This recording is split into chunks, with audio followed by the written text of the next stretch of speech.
আজকের ব্রিফিং এ নিঃসন্দেহে ভারতকে নিয়ে আমি বেশি বলি। আমি মিডিয়া সম্বন্ধে বলেছি এবং ভারতীয় দূতাবাসের প্রতিনিধি ছিল।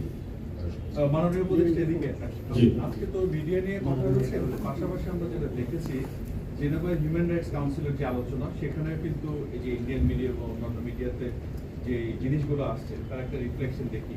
আবার all party parliamentary group for Commonwealth, সেখানেও এক ধরনের রিপোর্টে এটা আছে এবং দেখা যাচ্ছে সর্ট অফ মিডিয়ার উপর বেস করে এক ধরনের এলিগেশন বা এক ধরনের পোর্ট্রেশন। এই বিষয়গুলো কি আজকে আপনারা তুলেছিলেন?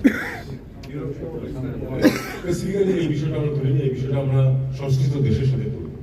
কারণ অল পার্টি পার্লামেন্টারি গ্রুপ যেটা তো ব্রিটেনের, আমি তো অন্য দেশের বলে লাভ নেই, ব্রিটেনের সাথে আমরা এই ইস্যুটা তুলব। আপনারা দেখেছেন যে অত্যন্ত একপেশে একটা রিপোর্ট তারা দিয়েছে, মানে 4টা নির্বাচনকে মোটামুটি তারা এক পর্যায়ে ফেলেছে, 3বার পুনর্নির্বাচিত হয়েছে। সেই